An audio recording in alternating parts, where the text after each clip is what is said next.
Assalamualaikum warahmatullahi wabarakatuh, dan salam sejahtera untuk kita semua. Upgrade sepeda adalah hal biasa bagi seorang goweser. Apalagi bila spare part sepeda kita sudah saatnya diganti. Maka sebaiknya diganti dengan yang lebih baik. Bahkan sepeda yang baru dibeli pun tidak menutup kemungkinan untuk mengganti komponennya. Terutama bila berkaitan dengan keamanan, kenyamanan, dan kesesuaian ukuran sepeda dengan ukuran tubuh kita untuk menghindari cedera ketika bersepeda. Upgrade sepeda yang signifikan tidak harus menghabiskan biaya jutaan rupiah, tapi perubahan apa yang memberikan hasil terbesar dan sebanding dengan pengeluaran kita.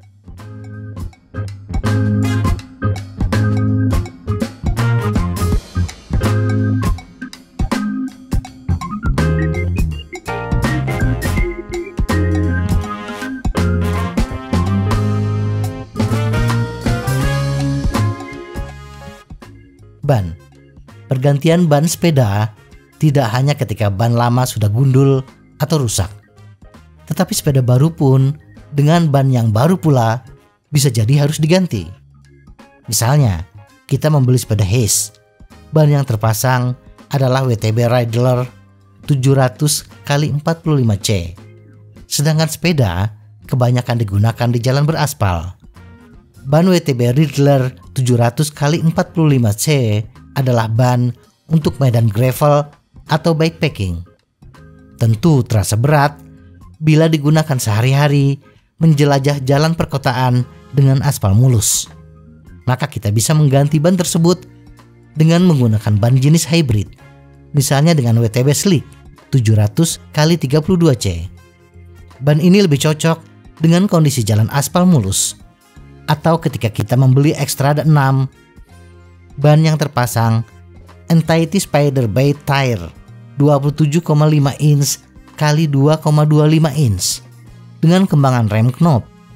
Kembangan ban ini cocok untuk medan off-road basah dengan daya traksi yang tinggi. Tetapi ketika kita hanya bersepeda di jalan setapak atau single track kering, ban ini akan terasa berat.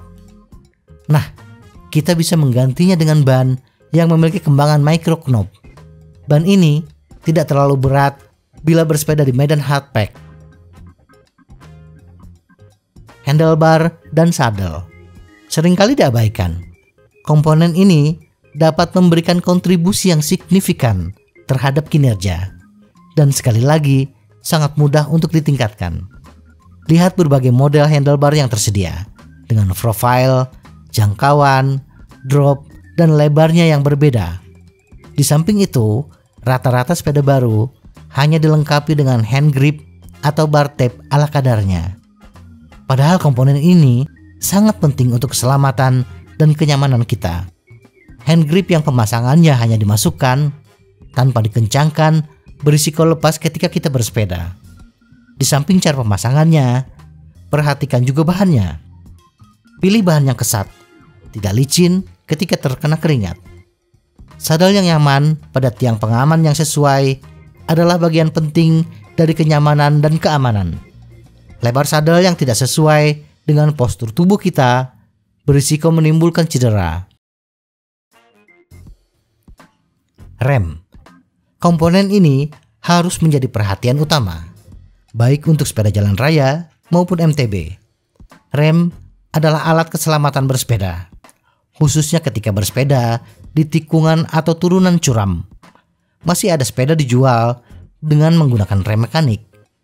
Rem mekanik bagus untuk bersepeda santai, tetapi ketika menghadapi turunan curam, kita harus mengeluarkan tenaga yang lebih besar untuk melakukan pengereman. Dan khusus untuk pesepeda dengan berat badan berlebih, perhatikan diameter rotor.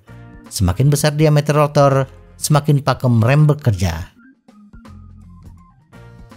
Drivetrain. Setelah memastikan sepeda kita lebih aman dan nyaman, kita perhatikan rute bersepeda kita.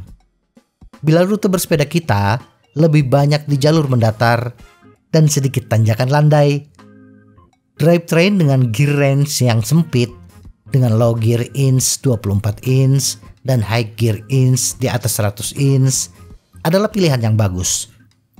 Tetapi bila kita kebanyakan menjajal tanjakan dengan medan teknikal, jalan setapak berbatu, makadam, dan single track yang gembur, mungkin kita bisa memikirkan gear inch yang lebih berpihak pada tanjakan. Gear inch di bawah 20 inch tentu dengan mengorbankan kecepatan.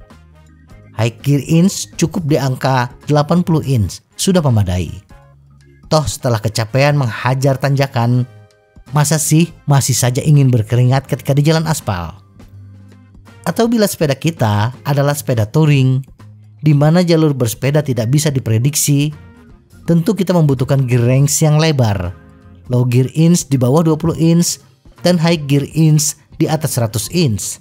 Tentu ada yang harus dikorbankan, yaitu gengsi menggunakan triple chainring.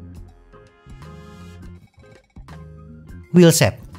Inilah upgrade pada urutan terakhir. Sebuah elemen besar dengan harga yang mahal. Roda tidak dapat diabaikan, tidak ada peningkatan lain yang akan membuat perbedaan besar ketika kita melakukan upgrade wheelset. Jangan terlalu tergiur dengan kemewahan hub prehab yang bisa bernyanyi.